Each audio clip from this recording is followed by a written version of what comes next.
Chào mừng quý vị quay trở lại với chương trình Tôi và Việt Nam trên kênh truyền hình FBNC cùng với cuộc trò chuyện cùng với ông Mark Fenwick là Tổng hiệu trưởng của hệ thống trường quốc tế Canada tại Việt Nam.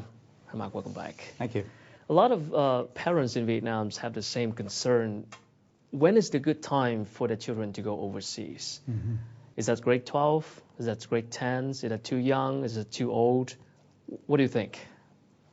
Well, I think parents, again, it's a personal decision, but I think at the school right now, our practice for the last couple of years, and will be for the foreseeable future, is to encourage parents to begin to think about that in grade 9 and grade 10. Okay. But we really do think grade 11 or grade 12. Grade 12 for certain, because the students, I think the advantage of living in a country for a year and then applying from there, we think has lots of merit. There's a danger in the kids going too young.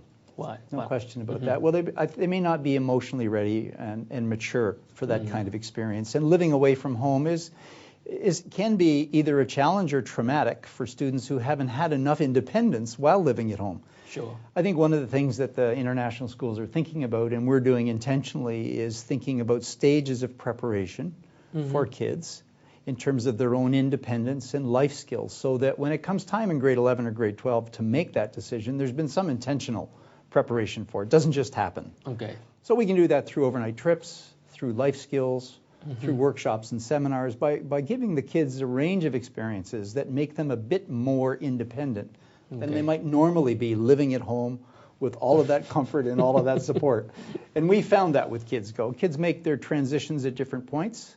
And right now, because we're working with partners in Ontario, we're very conscious of preparing kids for that transition, because we want them to be successful. All right. Part of the international experience is generally students living with a homestay family, a host family. And so very careful about the selection of the homestay families, and very cognizant about working together with the parents here and the homestay family there to make sure the kids are adjusting. Food, big adjustment. Yeah, I can tell. Well, CIS have a very interesting programs called character education. Yeah. Could you kind of elaborate a little bit on that program?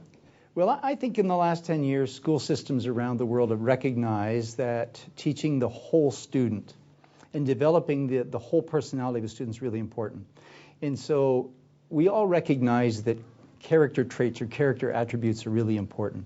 Respect, optimism, caring, courage, perseverance, I could name many. So at the school, each month we devote our attention and focus on a particular character trait. So let's say optimism.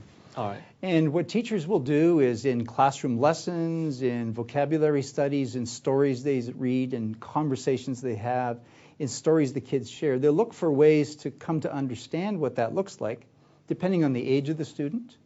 So for grade 1 might be different than a high school student. And look for ways to actually demonstrate and model so that kids learn what it looks and feels like in a classroom or in a school.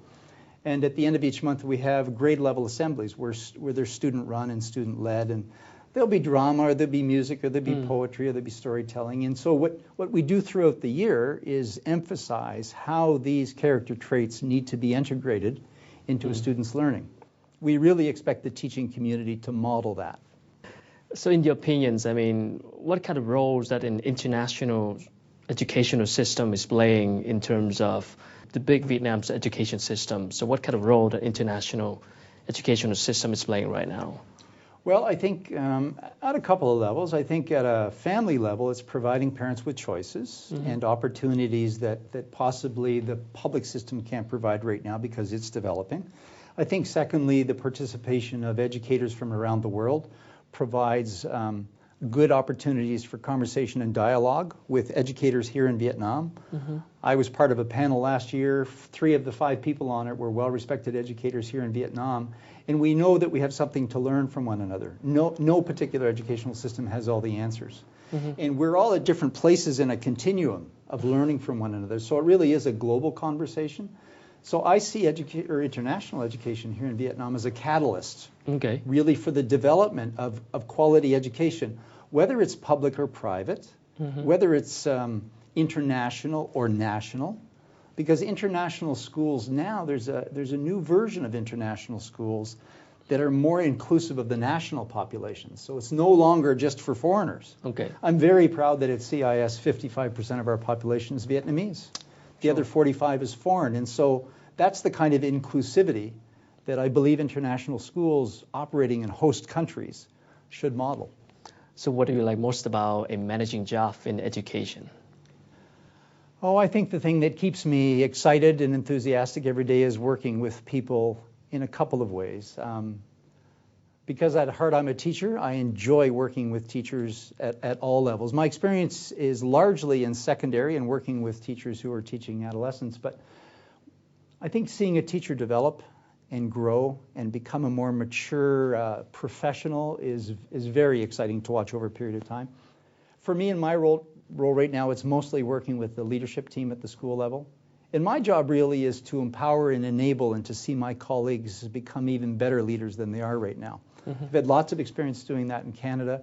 It's very satisfying to work with colleagues that are as talented as the ones I work with. All right.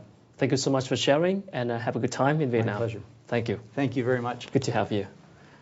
Thưa quý vị, vừa rồi là cuộc trò chuyện với ông Mark Fenwick, là Tổng hiệu trưởng của hệ thống trường quốc tế Canada tại Việt Nam. Một lần nữa, cảm ơn quý vị và các bạn đã quan tâm theo dõi chương trình Tôi Việt Nam trên kênh truyền hình FBNC. Mọi ý kiến đóng góp xin mời truy cập vào trang web toivietnam.net. Còn bây giờ thì thân ái chào tạm biệt và hẹn gặp lại quý vị và các bạn trong những chương trình kỳ sau. Thank you again. Thank you. Okay, thank you very much.